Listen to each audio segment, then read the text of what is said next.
దేవునికి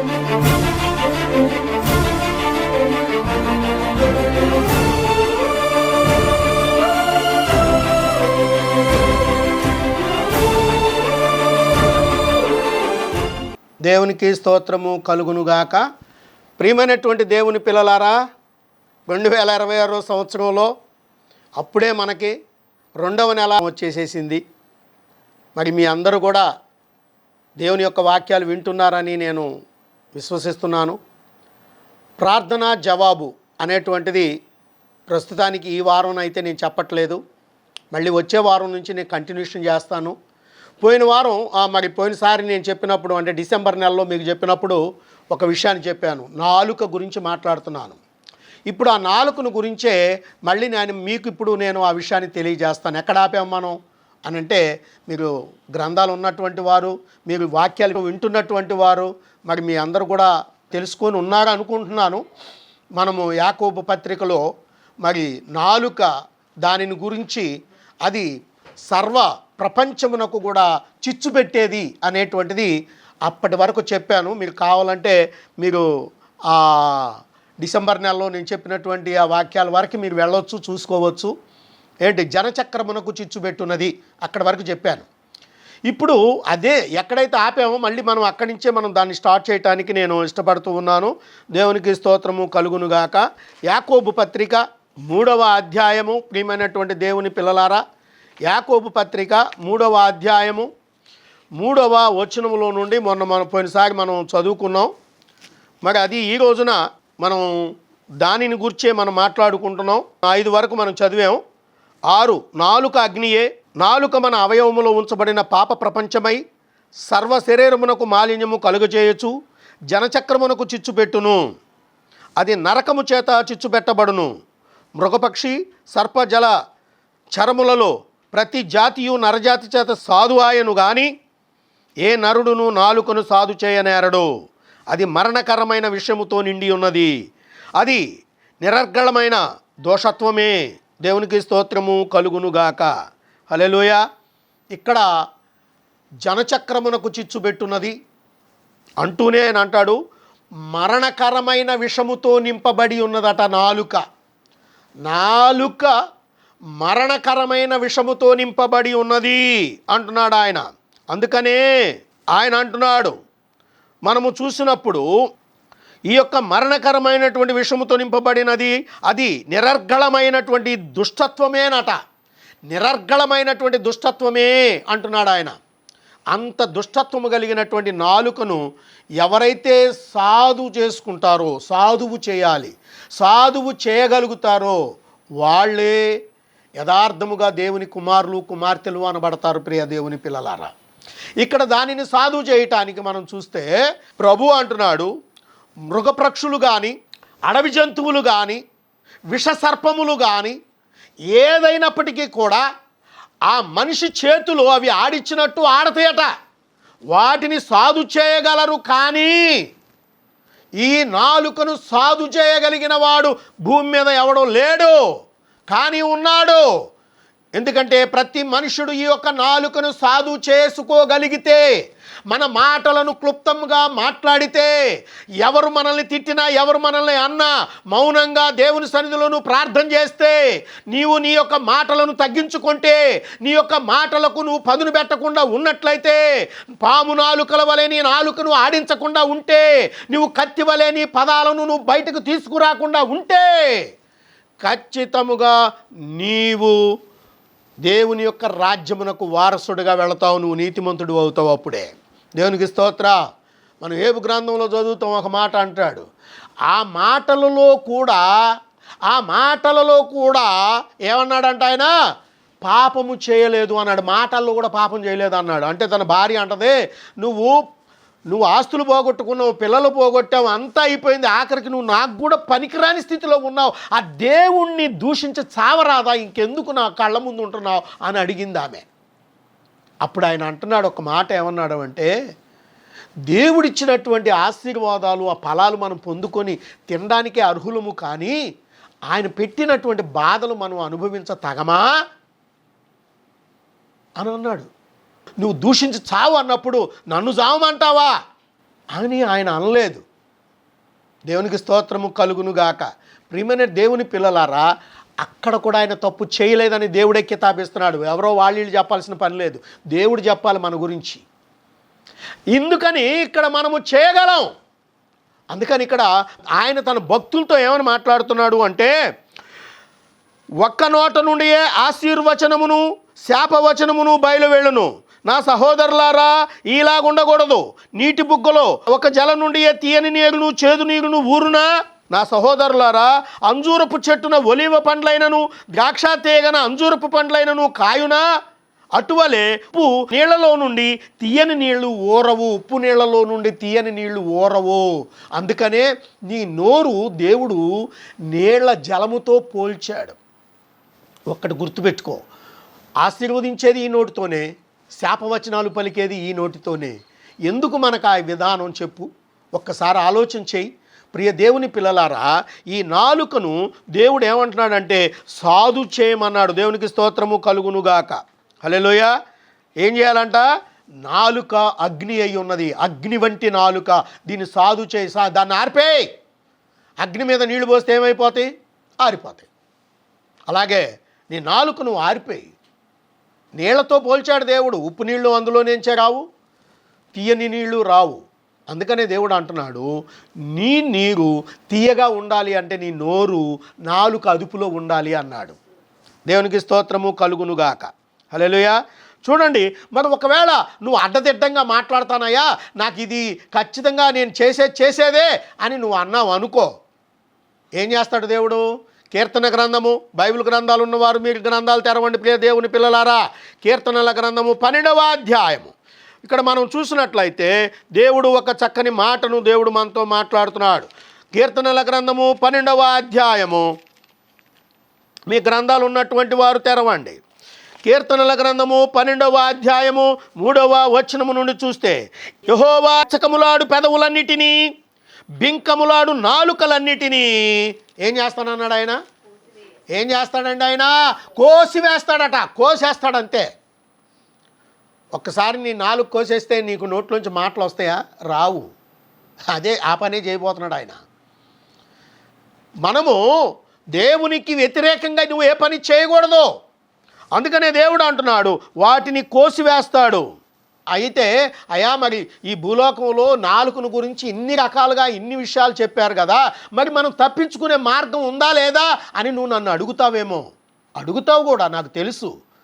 దానికి కూడా విషయం చెప్తాను. చూడండి, ఇప్పుడు చూడండి ప్రియ దేవుని పిల్లలారా, సామెతల గ్రంథము 18వ అధ్యాయము 21వ వచనం నుండి మనం చూసినట్లయితే, సామెతల గ్రంథము 18వ అధ్యాయము 21వ వచనములో నుండి మనం చూసినప్పుడు ప్రియ దేవుని పిల్లలారా, దేవుడు ఇక్కడ ఒక చక్కని మాటను దేవుడు మనతో మాట్లాడుతున్నాడు. ఏమన్నాడు ఆయన?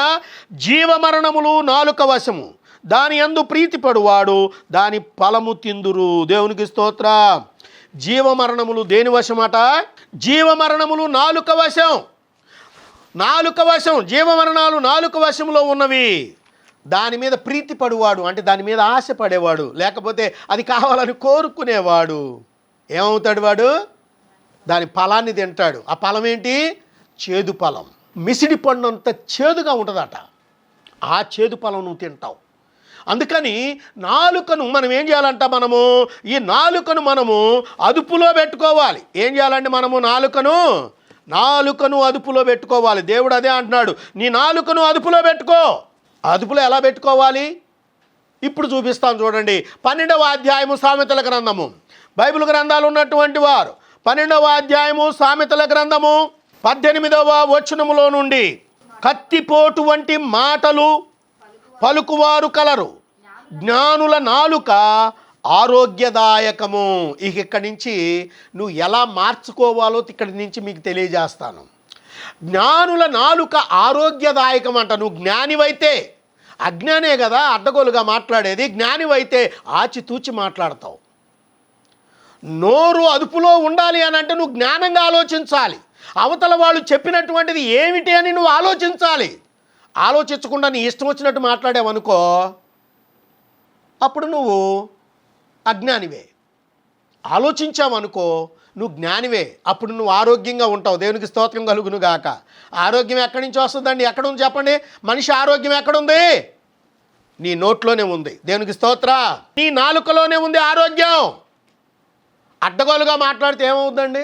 భర్త అయితేనేమో 4 దెబ్బలు వేస్తాడు, ఆ పిల్లలు అయితేనేమో తల్లిదండ్రుల చేతుల్లో తన్నులు తింటారు. ఏమవుతుందండి? బయట వాళ్ళ దగ్గర చెప్పామనుకో, అందరు కలిసి ఎగబడతారు మీదకి. లేదా వాళ్ళతో పాటు నువ్వు కూడా అరవటం మొదలేసావంటే ముందు నీ జీవితమే నాశనం అయిపోద్ది. మాట్లాడి మాట్లాడి మాట్లాడి ఆ బూతులు ఎక్కడెక్కడన్నీ వస్తాయి మనకి. అవసరమా? వాళ్ళు అన్నారనుకోండి, ఆలోచించి ఒక్క నవ్వు నవ్వి వెళ్ళిపో. ఇంటికి వెళ్ళిన తర్వాత ప్రార్థన చేయి, ప్రభువా ఏమిటి అని.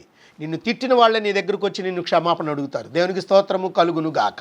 హల్లెలూయా. అందుకని ఆయన అంటున్నాడు, జ్ఞానుల నాలుక ఆరోగ్యదాయకము. దేవునికి స్తోత్రము కలుగునుగాక. మరొక మాట చూపిస్తాను చూడండి, సామెతల గ్రంథం 10:20. నీతిమంతుని నాలుక ప్రశస్తమైన వెండి వంటిదట. దేవునికి స్తోత్ర. నీతిమంతుని యొక్క నాలుక ఎలాంటిదండి? ప్రశస్తమైన వెండి వంటిది. అలా ఉండాలి మన నాలుక. వెండి అట. వెండితో పోల్చాడు దేవుడు. ఎందుకంటే నా మాటలు పుటము వేసిన వెండి అంత పవిత్రములు అన్నాడు దేవుడు. నీ నాలుకను కూడా అందుకే ఆయన వర్ణిస్తున్నాడు. నీ నాలుక వెండి వంటి నాలుక వలె చేసుకో అన్నాడు. దేవునికి స్తోత్రం. దీన్ని ఏం చేయాలంట? మనము పుటము వేయాలి. ఏం చేస్తే నాలుక మన స్వాధీనం అవుద్ది? పుటం వేసినప్పుడే అవుద్ది. దేవునికి స్తోత్రము కలుగునుగాక. హల్లెలూయా. మరొక మాట చూపిస్తానుండి, అది ప్రశస్తమైన వెండి అన్నాడు.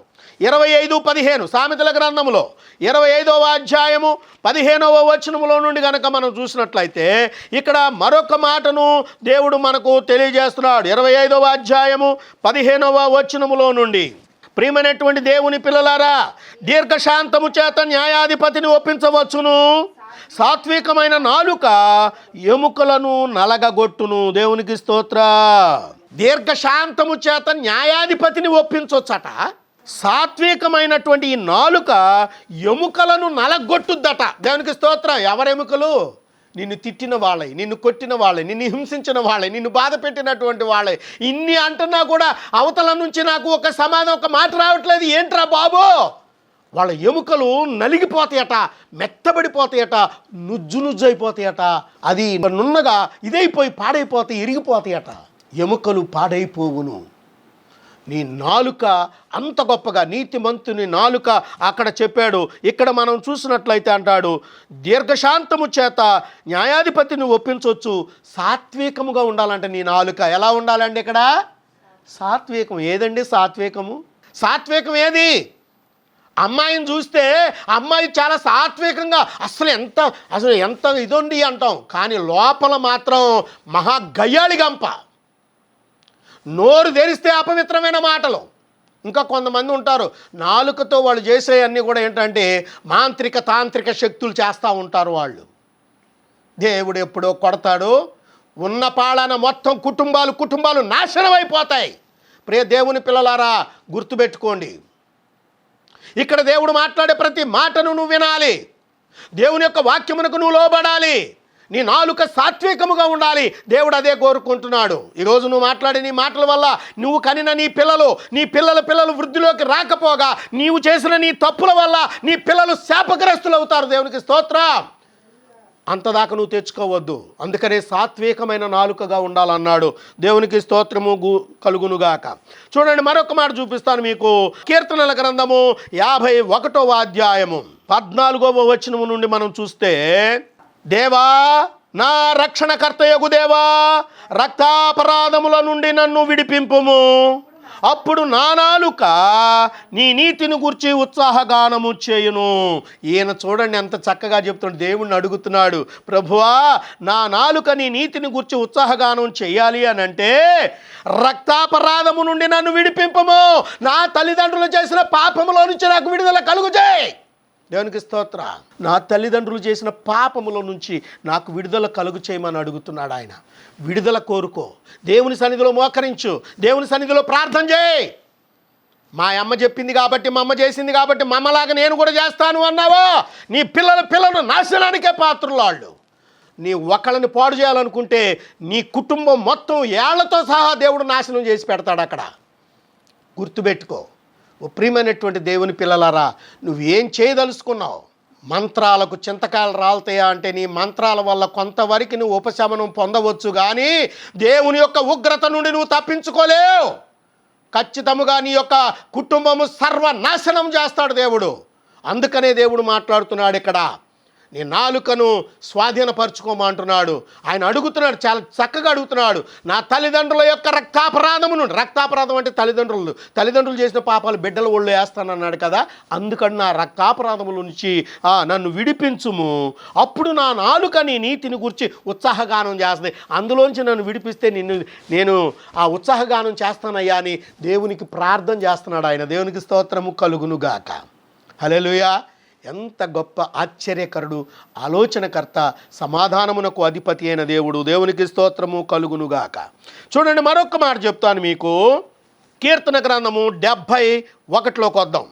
కీర్తన గ్రంథము 71:24 వచనాన్ని మనం చూస్తే ఇక్కడ మరొక మాట అంటాడు, నాకు కీడు చేయజూచువారు సిగ్గుపడి ఉన్నారు, వారు అవమానము పొంది ఉన్నారు, కాగా నా నాలుక దినమెల్లా నీ నీతిని వర్ణించును. ఆమేన్. ఇందాక చెప్పాడు కదా, ఆ రక్తాపరాధాలను విడిపించాలని, మనకి కీడు చేయటానికి వాళ్ళకి కీడు చేస్తా, వాళ్ళ కుటుంబాన్ని నాశనం చేస్తా, వాళ్ళని ఏమైనా చేస్తా, మా యొక్క మంత్రతంత్రాలతో మేము ఏదైనా చేయగలుగుతాం, మా అంతరాలు కట్టుకొని మా మొల్లకు పెట్టుకొని ఆ కుటుంబాన్ని నాశనం చేయడానికి వచ్చాం, వీళ్ళందరినీ కూడా నేను చాలా జాగ్రత్తగా మలుచుకుంటున్నాను అని నువ్వు అనుకుంటున్నావేమో, భూమిని చూడక నువ్వు పోదువుగాక. ఆమేన్. అలా అనుకున్నావా? ఖచ్చితంగా నువ్వు భూమిని చూడవిక. ఎలాగో అలాగే నువ్వు మొత్తం ఇదైపోతావు. ప్రియమైన దేవుని పిల్లలారా, అట్టి వాటివి చేయుట మంచిది కాదు. అందుకనే దేవుడు మాట్లాడుతున్నాడు ఈ రోజున. ఏ విషయాలు చెప్తున్నాడో జాగ్రత్తగా వింటున్నావా?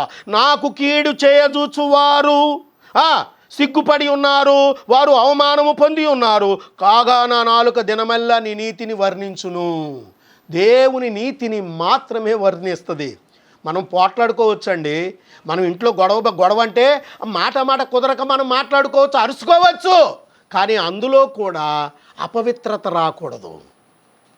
న్యాయబద్ధముగా నువ్వు నేను మాట్లాడుకుంటే తప్పులేదు, కానీ అపవిత్రత వచ్చిన దినమున, అవతల వానికి నీవు కీడు చేయాలని ఆలోచించిన దినమున దేవుడు ఖచ్చితముగా యాక్షన్ తీసుకుంటాడు. ఆయన ఖచ్చితంగా నీ మీద తీర్పు తీర్చడానికి సిద్ధముగా ఉన్నాడు. అది నువ్వు గుర్తుపెట్టుకోవాలి. దేవునికి స్తోత్రము కలుగునుగాక. మరొక మాట చెప్పి నేను ముగిస్తాను ప్రియ దేవుని పిల్లలారా. చూడండి, కీర్తన గ్రంథము 15వ అధ్యాయము 3వ వచనములో నుండి చూద్దాం. 15వ అధ్యాయము కీర్తన గ్రంథము 3వ వచనములో నుండి ఇక్కడ మరొక మాట నేను మీకు చూపించాలని ఆశపడుతున్నాను ప్రియ దేవుని పిల్లలారా. ఇక్కడ అంటాడు, అట్టివాడు నాలుకతో కొండెములాడడు, తన చెలికానికి కీడు చేయడు, తన పొరుగు వాని మీద నింద మోపడు. దేవునికి స్తోత్ర. అంటే ఇప్పుడు దాని అర్థం ఏంటి? మన పొరుగువాడికి మనం ఏం చేయకూడదండి? కీడు చేయకూడదు. తన పొరుగువాని మీద నిందలు మోపకూడదు. నువ్వు నిందించొద్దు, నువ్వు కీడు చేయటానికి ముందుకు రావద్దు. దేవుడు అదే చెప్తున్నాడు ఈ రోజున. దేవునికి స్తోత్రము కలుగునుగాక. హల్లెలూయా, హల్లెలూయా. మరి అయితే ఇప్పుడు పరిస్థితి ఏంటండి? మన ఈ భూలోకంలో బతకాలని ఆశ ఉందా మీ అందరికీ? ఈ భూలోకంలో మేము బ్రతకాలని ఆశ ఉందా లేదా? ఉందా? అయితే చూద్దాం. చూడండి, ఇక్కడ కీర్తనల గ్రంథము 34వ అధ్యాయము 13వ వచనములో దేవుడు అంటున్నాడు, చెడ్డ మాటలు పలుకకుండా నీ నాలుకను, కపటమైన మాటలు పలుకకుండా నీ పెదవులను కాచుకొనుము. చెడ్డ మాటలు పలుకకుండా నీ నాలుకను అంట, చెడ్డ మాటలు పలక్కోకుండా నీ నాలుకను కాచుకొని ఉంచుకో. దేవునికి స్తోత్రం. హల్లెలూయా. 12వ వచనంలో అంటాడు, బ్రతకగోరువాడెవడైనా ఉన్నాడా? మేలు నొందుచు అనేక దినములు బ్రతకగోరువాడెవడైనా ఉన్నాడా? నువ్వు బ్రతకగోరాలని నువ్వు ఆశగా ఉందా? అయితే చెడ్డ మాటలు పలకకుండా నీ నాలుకను కాపాడుకో అన్నాడు. అది అసలు విషయం. దేవునికి స్తోత్రము కలుగునుగాక. మరొక మాట చూపిస్తాను చూడండి. అయితే మరి ఇప్పుడు ఏం చేయాలి? మనం 39వ అధ్యాయంలోకి వద్దాం. 39 మొదట్లో మనం చూస్తే అంటాడు, నా నాలుకతో పాపము చేయకుండానట్లు నా మార్గములను జాగ్రత్తగా కాచుకొందును. భక్తిహీనులు నా ఎదుటనున్నప్పుడు నా నోటికి చిక్కము వేసుకొందును. భక్తిహీనులు మన కళ్ళ ముందు ఉన్నప్పుడు మన నోటికి ఏం చేయాలంట? చిక్కం వేసుకోవాలి. ఆడు బండబూతులు తిట్టనివ్వండి, మీ అమ్మని నీ భార్యని లేకపోతే నీ పిల్లల్ని కూడా తిట్టనివ్వండి. తిట్టో దేవునికి స్తోత్రం. ప్రభువా నన్ను జ్ఞాపకం చేసుకో ప్రభువా, నా నోటిని అపవిత్రపరచకు ప్రభువా, నా నోటిని కాపాడు ప్రభువా. నువ్వు ప్రార్థన చేస్తే ఖచ్చితంగా వాడే సిగ్గుపడి పరుగులు పెట్టి వెళ్ళిపోతాడు. అలాగే కాదండి, వాడొచ్చి నీ కాళ్ళ మీద పడతాడు. దేవునికి స్తోత్రము కలుగునుగాక. హల్లెలూయా. దేవుడు ఎంత గొప్ప దేవుడు. చూడండి, మరొక మాట చూపిస్తాను. సామెతల గ్రంథము 21వ అధ్యాయము, సామెతల గ్రంథము 21వ అధ్యాయము 23వ వచనములో నుండి మనం చూసినట్లయితే ఇక్కడ మరొక మాట. నోటిని నాలుకను భద్రము చేసుకొనువాడు శ్రమల నుండి తన ప్రాణమును కాపాడుకొనును. దేవునికి స్తోత్రం. ఏమన్నాడండి? నోటిని నాలుకను భద్రము చేసుకొనువాడు శ్రమల నుండి తన ప్రాణమును కాపాడుకొనును. మన శ్రమల నుండి మన ప్రాణమును కాపాడుకొనును. దేవునికి స్తోత్రము కలుగునుగాక. హల్లెలూయా. పాపిని దేవా పాపము నాదే పరిహరింపవా పరమ వైద్యుడా. పాపిని దేవా పాపము నాదే పరిహరింపవా పరమ వైద్యుడా. పాపిని దేవా పాపము నాదే పరిహరింపవా పరమ వైద్యుడా.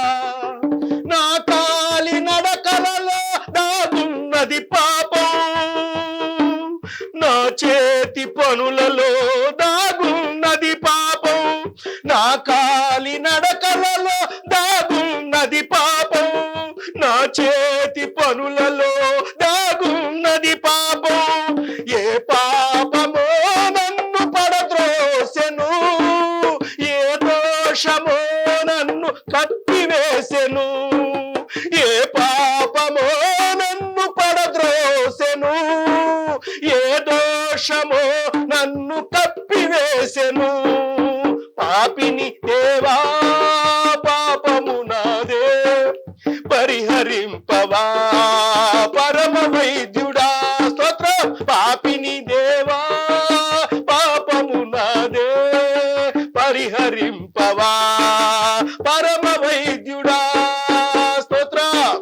తండ్రి యేసయ్యా నీకే స్తోత్రం నాయనా. నా కంటి చూపులో దాగున్నది పాపం, నా నోటి మాటలలో దాగున్నది పాపం. నా కంటి చూపులో దాగున్నది పాపం, నా నోటి మాటలలో దాగున్నది పాపం. ఏ పాపమో నన్ను పడద్రోసెను, ఏ దోషమో నన్ను కప్పివేసెను. ఏ పాపమో నన్ను పడద్రోసెను, ఏ దోషమో నన్ను కప్పివేసెను. పాపిని దేవా పాపము నాదే పరిహరింపవా పరమ వైద్యుడా. స్తోత్ర. తండ్రి నీకే స్తోత్రము నాయనా. నా తల్లి గర్భాన జన్మించిన పాపం, భూలోకమందంత వ్యాపించిన పాపం. ఏ పాపమో నన్ను పడద్రోసెను, ఏ దోషమో నన్ను కప్పివేసెను. ఏ పాపమో నన్ను పడద్రోసెను, ఏ దోషమో నన్ను కప్పివేసెను. పాపిని దేవా పాపము నాదే పరిహరింపవా పరమ వైద్యుడా. స్తోత్ర. గ్లోరీ. ఆమేన్. హృదయాంతరంగాన దాగున్న నా పాపం, ఏ మూల నక్కిందో తెలియని నా పాపం. హృదయాంతరంగాన దాగున్న నా పాపం, ఏ మూల నక్కిందో తెలియని నా పాపం. ఏ పాపమో నన్ను పడద్రోసెను, దోషమో నన్ను తప్పివేసెను, ఏ పాపమో నన్ను పడద్రోసెను, ఏ దోషమో నన్ను తప్పివేసెను. పాపిని దేవా పాపము నాదే, పరిహరింపవా పరమ వైద్యుడా. పాపిని దేవా పాపము నాదే, పరిహరింపవా పరమ వైద్యుడా. ఏ పాపము నన్ను కప్పివేసిందో, ఏ దోషము నన్ను పడదోసిందో ప్రభా, పాపాలు పడదోస్తున్నాయి, దోషాలు కప్పేస్తున్నాయి. నా హృదయాంతరంగములో దాగున్న నా పాపం ఏ మూల నక్కిందో తెలియదు నాకు. తండ్రి, నాకు బయలుపరచు నాయన. అట్టి దాన్ని నేను తొలగించుకొని నీ బిడ్డగా, నీ అభిషేకముతో నింపబడి నీ రాజ్యమునకు వారసుడిగా నేను ఉంటానని ఈ క్షణమే తీర్మానించుకో ప్రియ దేవుని పిల్లలారా. అదే దేవుడు కోరుకుంటున్నటువంటి అద్భుతం. ఆ కార్యములను నువ్వు ఖచ్చితంగా నెరవేరుస్తావని నేను ఖచ్చితంగా ఆశిస్తున్నాను. నా మాటలను జాగరూకత కలిగిన వినిన వాడవై ఓ ప్రియ సహోదరి, నీవైనప్పటికీ ఎవరైనప్పటికీ కూడా మనమందరము కూడా దేవునికి లోబడాలి. మన పాపాలు ఎక్కడెక్కడ ఉంటాయో తెలియదు. వాటన్నిటిలోంచి మనం విడుదల పొందితేనే దేవుడు మహా గొప్ప కార్యము జరిగించి ఆశీర్వదించి మనల్ని ముందుకు నడిపిస్తాడు. దేవుడు తన పరిశుద్ధ వాక్యమును తన వినికిడిలో దీవించి ఆశీర్వదించి నడిపించును గాక. ఆమేన్. మన మధ్యలో ఉన్నటువంటి పాస్టర్ గారు మనల్ని ప్రార్థనలో నడిపిస్తారు. దేవునికి స్తోత్ర. ప్రభు యేసుక్రీస్తు నామమున అందరికీ వందనాలు. మరి చెప్పబడ్డ వాక్యాన్ని బట్టి మీరందరూ ఆశతో ఎదురు చూస్తున్నారు, వింటున్నారని మరి మేము ఆశిస్తున్నాం. విన్న వాక్యానికి మరి సాదృశ్యముగా మీరందరూ మరి దాని వాక్యాన్ని వింటున్నారు. కానీ మీ జవాబు మాకు తెలియాలంటే మీరు ఒకసారి మీరు సబ్స్క్రైబ్ చేసుకోండి. మరి దాసుడు మరి చెప్తున్న ప్రతి వాక్యం ప్రతి వారం కూడా మరి మీకు వస్తుంది, మీరు వింటారు. మీ కుటుంబాలు మీరు మారుతారని మేము ఆశిస్తున్నాం. మీరు కూడా ఆశపడ్డారడా, మీరు మరి దాన్ని సబ్స్క్రైబ్ చేసుకుంటారని ఎంతగానో. అలాగే లైక్ కూడా చేయండి. మరి ప్రార్థన చేసుకుందాం. స్తోత్రములు స్తోత్రములు స్తోత్రము నాయన, మహాగరుడమైన తండ్రి, నీకు వందనాలయ్యా, నీకు స్తోత్రాలు. చెప్పబడిన వాక్యాన్ని బట్టి నీకు వందనాలు నాయన. ప్రతి వారి హృదయాల్లో నాయన మార్పు చెందినట్టుగా సహాయం ఇచ్చిండయ్యా. ఇంత ప్రయాసపడి చెప్పేది నాయన నీ దాసుడు ఈ వాక్యాన్ని ప్రభా, నీ బిడ్డల జీవితాలు మారాలి, వారి కుటుంబాలు మారాలి, వారి బ్రతుకులు మారాలని ప్రభా నీ దాసుడు హెచ్చరిస్తున్నాడు నాయన, బోధిస్తున్నాడు, ప్రకటిస్తున్నాడు. నీ దాసుడు నాయన వింటున్నారని మేము నమ్ముచున్నాం, ఆశపడుచున్నాం. యేసయ్యా నీకు వందనాలు, నీకు స్తోత్రాలయ్యా. వారి జీవితాల్లో మార్పు కలిగినట్టుగా మీరు సహాయం ఇచ్చేయండి నాయన. ఏ బిడ్డ విని దీన్ని చూస్తున్నాములే వింటున్నామని విడిచిపెట్టడం కాదయ్యా. వారి జీవితాలు మార్పు చెందినట్టుగా, వారి రక్షణ పొందినట్టుగా, వారి కుటుంబాల్లో మార్పు చెందినట్టుగా మీరు సహాయం చేయమని అడుగుచున్నాను తండ్రి. నీకు స్తోత్రాలు. ఆశ్చర్యకరుడా నీకు వందనాలయ్యా, నీకు స్తోత్రాలు నాయన. నువ్వు నాయన తండ్రి నిన్ను నమ్మిన బిడ్డలను ఎన్నడూ విడిచిపెట్టనన్నావు. ఆశతో ఎదురు చూస్తున్నారని ప్రభా ప్రతి వారం నీ దాసుడు నీ వాక్యాన్ని నీ బిడ్డలకు పంచుచున్నాడయ్యా. ప్రతి ఒక్క బిడ్డ కూడా విని నాయన వారి హృదయాల్లో నాయన దేవుణ్ణి ధ్యానిస్తున్నారని నమ్ముచున్నాం ప్రభా. నీకు స్తోత్రాలయ్యా. వారి బిడ్డలు మారినట్టుగా, వారి కుటుంబాలు మారినట్టుగా, వారి రక్షణ పొందినట్టుగా సహాయం ఇచ్చిందయ్యా. యేసయ్యా నీకు వందనాలు నాయన, నీకు స్తోత్రాలు. ఏ బిడ్డని విడిచిపెట్టొద్దు నాయన. లోకం వెంబడి పరుగులు తీయక, పాపానికి దాసులై ఉండక ప్రభా నీకు స్తోత్రాలు. అటు విడిపించబడటకు నీ కృప దయచేయి నాయన, నీకు వందనాలయ్యా. మీరు దర్శించండి, బిడ్డలతో మాట్లాడండి. ఇదే అనుకూల సమయం అంటున్నావు, ఇదే రక్షణ దినం అంటున్నావు తండ్రి. నీకు స్తోత్రాలు అయ్యా. చెప్పబడ్డ ప్రతి మాట దేవుడు నాతో మాట్లాడని వారి జీవితాలు సరిచేసుకునేలాగున, వారి బ్రతుకులు మార్చబడలాగున సహాయం చేయి నాయన. నీకు వందనాలయ్యా, నీకు స్తోత్రాలు చెల్లిస్తున్నాను. చెప్పబడ్డ ప్రతి ఒక్క వాక్యమును నాయన ఏ బిడ్డలు వ్యర్థం చేయక నాయనా నీకు వందనాలు. బిడ్డల్లో మార్పు చెందినట్టుగా నీ కృప చూపి సహాయం ఇచ్చేయి. బిడ్డలతో మీరు మాట్లాడండి, దర్శించండి. నీకే వందనాలు, స్తోత్రాలు. నీ దాసుడిని మీరు జ్ఞాపకం చేసుకొని నీ దాసుడికి మంచి ఆరోగ్యం, శక్తిని, బలమును దయచండి. ఇంకా అనేక స్థలాల్లో వాడబడే నీ కృపను దయచేసి సహాయం ఇచ్చేయమని ఈ నూతన సంవత్సరంలో నాయన వింటున్న నీ బిడ్డలకి చెప్పుచున్న నీ దాసుడికి ఇంకా నా తండ్రి అయ్యా ఆశీర్వాదాలు దీవెనలు బిడ్డలకు దయచేయమని అడుగుచున్నాను నాయనా. నీకు స్తోత్రాలు. ఈ సమయం మాకు ఇచ్చినందుకు నీకు వందనాలు చెల్లిస్తూ చేస్తున్న ఈ ప్రార్థన విన్నపముల్ని సన్నిధిలో చేర్చుకొని తగిన ప్రతిఫలం దయచేసి సహాయం ఇచ్చేయమని యేసయ్య అతి శ్రేష్టమైన నామములో అడిగి వేడుకుంటున్నాను తండ్రి. ఆమేన్. ఆమేన్. హల్లెలూయా. తండ్రి అయిన దేవుని దీవెన, కుమారుడైనటువంటి యేసుక్రీస్తు వారి కృప, పరిశుద్ధాత్మ దేవుని సన్నిధి సహవాసము కూడి వచ్చిన బిడ్డలకును భూలోకములోని సకల పరిశుద్ధులకును ఈ వాక్యం వినుచున్నటువంటి ప్రతి కుమారుడు ప్రతి కుమార్తెకును పిల్లలేమి పెద్దలేమి సమస్తమైన వారికిని అలాగుననే ఈ యొక్క వాక్యాన్ని ఈ విధముగా ప్రజల్లోకి తీసుకుని వెళుతున్నటువంటి ఆ యొక్క మరి ఈ యొక్క ప్రార్థనా టీవీ యాజమాన్యానికిని ఆ విధముగానే దీనిని ఈ విధముగా సిద్ధపాటు చేస్తున్నటువంటి ఆ యొక్క యవనస్తుడైనటువంటి ఆ దాసునికిని దీనిని ఎడిటింగ్ చేస్తూ చక్కగా నేను ప్రజల్లోకి తీసుకొస్తున్నటువంటి ఈ యొక్క బిడ్డలందరికీ వర్కర్లందరికీ కూడా సదా తోడై నడిపించునుగాక. ఆమేన్, ఆమేన్, ఆమేన్. దేవునికి స్తోత్రం. మీ అందరికీ వందనాలు. ఇందాక పాస్టర్ గారు చెప్పారు కదా, అందరు కూడా సబ్స్క్రైబ్ చేసుకోండి. మరి ముఖ్యంగా ఏంటంటే ఒక విషయం ఏంటంటే మీరు లైక్ చేయటం మర్చిపోవద్దు. దానివల్ల ఉపయోగం ఏంటంటే ఇంతమంది లైక్ చేశారు, నేను కూడా దేవుని వాక్యాన్ని చూడాలి, ఇంకా దాని ముందుకు వెళ్ళాలి అని వాళ్ళు కూడా సిద్ధపాటు కలిగి ఉండడం కోసమే నేను మీ అందరికీ తెలియజేస్తున్నాను. ప్రియ దేవుని పిల్లలారా, ఆ విషయాన్ని మర్చిపోవద్దు. సబ్స్క్రైబ్ చేసుకొని మీకు ముందుకు వెళుతూ నాకు మీ అందరూ అండగా నిలబడతారని ఆశిస్తూ నా మాటలు ముగిస్తున్నాను. దేవునికి స్తోత్రం. దేవుడు మిమ్మల్ని మీ బిడ్డలను దీవించును గాక. Praise Lord. అందరూ బాగున్నారా? అందరూ వాక్యం వింటున్నారా? మీతో మీ గొడవ సభ్యులు కూడా వింటున్నారని ఆశిస్తున్నా. మీదే కాక ఇతరులు కూడా ఉత్సాహపరిచి దేని యొక్క మేలు పొందుతున్నారని ఆశిస్తున్నా. మీకు ఏదైనా ఆర్డర్స్ అవుతున్నట్లయితే మాకు కాల్ చేయండి. మా యొక్క ఫోన్ నెంబర్ 977 ప్రభు చేయవేది. నా కొడుకు మా ప్రార్థన యొక్క పరిచయ కొడుకు పాటిస్తారని ఆశిస్తూ లేకున్నాడు.